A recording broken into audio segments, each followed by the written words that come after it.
ಆತ್ಮೀಯ H16 news ಅರ್ಥಾತ್ ಹೇ ಸೀತಾರಾಮ್ ನ್ಯೂಸ್ಗೆ ಸ್ವಾಗತ. ನಾನು ನಿಮ್ಮವ MI ಅಥವಾ ಮಲ್ಲಪ್ಪ ಜೋತಾವ್. ಆದ್ಮೇಲೆ ಈ ಕುಮಾರಸ್ವಾಮಿಗಳು ಒತ್ತುವರಿ ಮಾಡ್ಕೊಂಡಿದ್ದಾರೆ 11 ಎಕರೆ 23 ಗುಂಟೆ ಅಂತೇಳಿ ಹೈಕೋರ್ಟ್ ಇದ್ದಿದ್ದು ತೆರವುಗೊಳಿಸ್ರಿ ಖುಲ್ಲಾ ಮಾಡಲಿ ಅಂತ ಹೇಳಿತ್ತು. ಕೊನೆಗೂ ವಾರ್ನಿಂಗ್ ಮಾಡಿದ್ದು, ನೀವು ತೆಗಿಲಿಕ್ಕೆ ಅಂದ್ರೆ ನಾವು ಆ್ಯಕ್ಷನ್ ತೊಗೊಳ್ತೀವಿ ಅಂತೇಳಿ ಅಂದಾಗ ಸರ್ಕಾರದ ಅಧಿಕಾರಿಗಳು ಬಂದು ನಿನ್ನೆಯಿಂದ ತೆರವು ಶುರು ಮಾಡಿದ್ದಾರೆ, ಖುಲ್ಲಾ ಮಾಡಿಸಿ ನೋಡ್ತಾ ಇದ್ದಾರೆ. ಮತ್ತು ಅವರು ಅಲ್ಲಿ ಒಂದು ಅತಿಕ್ರಮಣ ಮಾಡಿದ ಜಾಗದ ಕಡೆಯಿಂದ ಮನೆಗಳನ್ನಾಗಲಿ ಶೆಡ್ಗಳನ್ನಾಗಲಿ ಎಲ್ಲ ತೆಗೆದು ಹಾಕಲಿಕ್ಕೆ ಈಗಾಗಲೇ ಆರ್ಡರ್ ಕೊಟ್ಟಿದ್ದಾರೆ. ಒಟ್ಟಾರೆಯಾಗಿ ಕೊನೆಗೂ ಕುಮಾರಸ್ವಾಮಿಗಳ ಈ ಒಂದು 14 ಎಕರೆ ಜಮೀನು ಇದನ್ನು ಒತ್ತುವರಿ ಮಾಡಿಕೊಂಡಿದ್ದನ್ನು ತೆರವು ಮಾಡುವಂಥ ಕೆಲಸ ನಡೆದಿದ್ದು ಕೇತಗಾನಹಳ್ಳಿಯಲ್ಲಿದು ಅನ್ನೋದು ಈಗಾಗಲೇ ಭಾಳ ಚರ್ಚೆ ಆಗಿದೆ.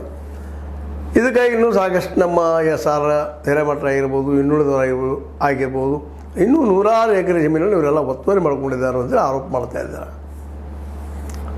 ಅದಕ್ಕೆ ಕುಮಾರಸ್ವಾಮಿಗಳು ಸಹಿತರಿಂದ ಯಾರಿದ್ದಾರ, ಯಾರು ಷಡ್ಯಂತ್ರ ಏನು ಎಂತು ಇವರು ಪ್ರತ್ಯಾರೋಪ ಮಾಡ್ತಾ ಇದ್ದಾರೆ. ಇದರಿಂದ ಕಾಂಗ್ರೆಸ್ ಮಾಡಿಸ್ತಾ ಇದೆ ಅಂತೇಳಿ ಇದನ್ನು ನಾನು ಎದುರಿಸಿ ಬಲ್ಲಿ ಅನ್ನುವಂಥ ಮಾತಾಡ್ತಾ ಇದ್ದಾರೆ. ಯಾರ್ದಿದು, ಯಾರು ಸುದ್ದಿದ್ದಾರೆ, ಎಲ್ಲರೂ ಒತ್ತುವರಿ ಮಾಡ್ಕೊಂಡಂಥವ್ರು ಅನ್ನುವಂಗೆ ಮಾತಾಡಿದ್ದಾರೆ.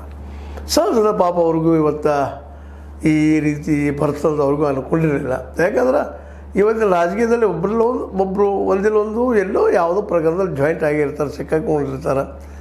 ಹೀಗಾಗಿ ನಮ್ಮನ್ನವರು ತೆರವುಗೊಳಿಸ್ಲಿಕ್ಕಿಲ್ಲ ಅಂತೇಳಿ ಹೀಗಾಗಿ ಇದಕ್ಕೆ ಮೇಲಿನ ನಮ್ಮ ಯತ್ನಾಳರ ಮಾತು ನೆನಪಾಗ್ತದೆ, ಹೊಂದಾಣಿಕೆ ರಾಜಕೀಯ ಅಂತ.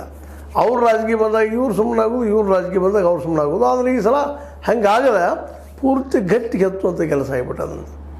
ಇದೊಂದು ರೀತಿ ಒಳ್ಳೆಯದನ್ನ ರೀ. ಯಾಕಪ್ಪ ಅಂತಂದ್ರೆ ಜನರಿಗೆ ಇವರ ದೋಷಗಳೇನ, ಇವ್ರ ಹುಳುಕುಗಳೇನ ಜನ ಬಂದು ನಿಲ್ತಾ ಇದ್ದಾವೆ, ಚರ್ಚೆ ಆಗ್ತಾ ಇದ್ದಾವೆ.